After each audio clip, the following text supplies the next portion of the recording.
സ്ഫോടനം നടന്നത് മലപ്പുറം കളക്ടറേറ്റ് പരിസരത്ത്. തെരഞ്ഞെടുത്ത ദിവസം നവംബർ 1 കേരളപ്പിറവി.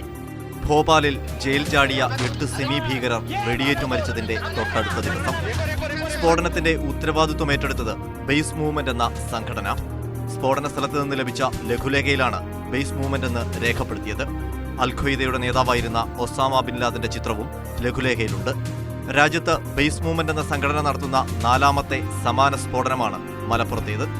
ആന്ധ്രയിലും കൊല്ലത്തും മൈസൂരിലുമായിരുന്നു നേരത്തെ പൊട്ടിത്തെറികളുണ്ടായത്.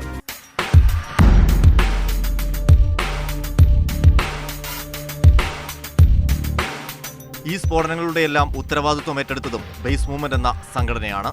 എന്നാൽ കഴിഞ്ഞ 3 സ്ഫോടനങ്ങൾ നടന്നിട്ട് കാലങ്ങളായെങ്കിലും ബേസ് മൂവ്മെന്റ് എന്ന സംഘടന പ്രവർത്തിക്കുന്നു എന്ന് സ്ഥിരീകരിച്ചിട്ടും ഇതുവരെ ഈ സ്ഫോടനങ്ങളുമായി ബന്ധപ്പെട്ട് ഒരാളെപ്പോലും പിടികൂടാൻ രാജ്യത്തെ ഒരു അന്വേഷണ ഏജൻസികൾക്കും കഴിഞ്ഞിട്ടില്ല.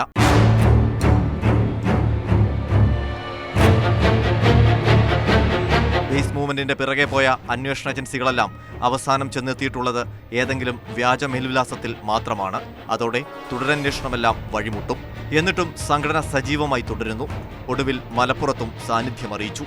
ആരാണ് ബേസ് മൂവ്മെന്റിനു പിന്നിൽ? ഇന്നും ഉത്തരം കിട്ടാത്ത ചോദ്യം. ഇതിനു പിന്നിൽ പ്രവർത്തിക്കുന്നവരെല്ലാം അജ്ഞാതരാണ്. ദുരൂഹതയൊഴിയാത്ത ആ വാക്കുമാത്രം അന്വേഷണ ഏജൻസികൾക്ക് മുന്നിലുണ്ട്: ബേസ് മൂവ്മെന്റ്.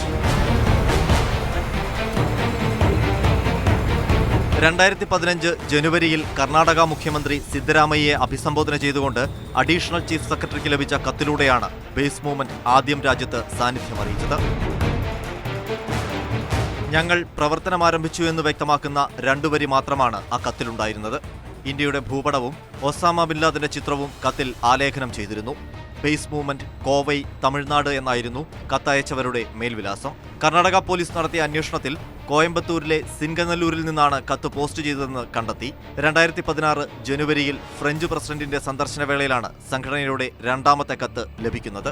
ഇന്ത്യയുടെ ഭൂപടവും ബിൻ ലാദന്റെ ചിത്രവുമുള്ള കത്ത് ലഭിച്ചത് ബംഗളൂരുവിലെ ഫ്രഞ്ച് കോൺസുലേറ്റിലാണ്.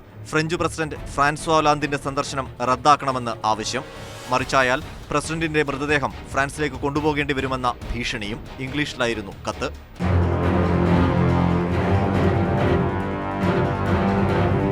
പിന്നീട് ഏപ്രിൽ 7 ആന്ധ്രാപ്രദേശിലെ ചിറ്റൂരിൽ ജില്ലാ കോടതി പരിസരത്ത് സ്ഫോടനം നടത്തിക്കൊണ്ടായിരുന്നു ബേസ് മൂവ്മെന്റിന്റെ വരവ്. സ്ഫോടനത്തിന്റെ ഉത്തരവാദിത്വം ഏറ്റെടുത്തുകൊണ്ട് സംഘടനയുടെ കത്ത് ചിറ്റൂരിലെ വാണിജ്യ നികുതി ഡെപ്യൂട്ടി കമ്മീഷണർക്ക് ലഭിച്ചു. 2015 കോടതിയിലേക്ക് കൊണ്ടുപോകുന്നതിനിടെ രക്ഷപ്പെടാനുള്ള ശ്രമത്തിൽ പോലീസ് വെടിവയ്പിൽ മരിച്ച 5 സെമി ഭീകരരുടെ ചോരയ്ക്ക് പകരമാണ് കോടതി പരിസരത്ത് സ്ഫോടനം നടത്തിയതെന്നാണ് കത്തിൽ വ്യക്തമാക്കിയിരുന്നത്.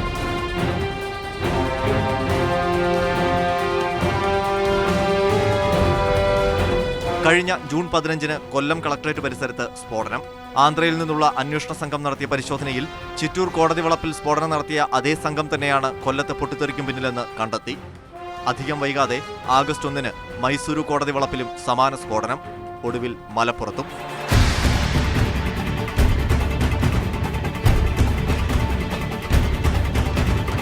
മുൻപ് നടന്ന സ്ഫോടനങ്ങളുമായി ബന്ധപ്പെട്ട് ആരെയും അറസ്റ്റ് ചെയ്യാൻ കഴിഞ്ഞിട്ടില്ലെങ്കിലും സംഭവങ്ങൾക്ക് പിന്നിൽ പ്രവർത്തിച്ച ബേസ് മൂവ്മെന്റ് അൽ-ഖ്വയ്ദയുടെ ഇന്ത്യൻ പതിപ്പാണെന്ന സംശയം അന്വേഷണ ഏജൻസികൾക്ക് ബലപ്പെട്ടിട്ടുണ്ട്. 2014 ഓഗസ്റ്റിലാണ് ജമാഅത്ത് ഖ്വയ്ദത്ത് അൽ ജിഹാദ് ഫൈ ഷിബി അൽ ഖാറത്ത് അൽ ഹിന്ദിയ എന്ന പേരിൽ അൽ-ഖ്വയ്ദയുടെ ഇന്ത്യൻ സംഘടനയ്ക്ക് തുടക്കമായത്. ഇന്ത്യൻ ഉപഭൂഖണ്ഡത്തിലെ ജിഹാദിന്റെ അടിസ്ഥാന ശില എന്നാണ് ഈ അറബി വാക്കിന്റെ അർത്ഥം. 2014 സെപ്റ്റംബർ 3 പുറത്തുവന്ന വീഡിയോയിൽ അൽ-ഖ്വയ്ദ നേതാവ് അയ്മൻ അൽ സവാഹിരി ഇന്ത്യൻ ഉപഭൂഖണ്ഡത്തിൽ അൽ-ഖ്വയ്ദയുടെ പ്രവർത്തനം തുടങ്ങിയതായും പാകിസ്ഥാനിൽ കഴിയുന്ന ഉത്തർപ്രദേശ് സ്വദേശി അസീം ഉമറാണ് നേതാവെന്നും പ്രഖ്യാപിച്ചിരുന്നു. ഈ സംഘടനയുടെ ചുരുക്കപ്പേരാണ് ബേസ് മൂവ്മെന്റ് എന്നാണ് അന്വേഷണ ഏജൻസികളുടെ കണ്ടെത്തൽ.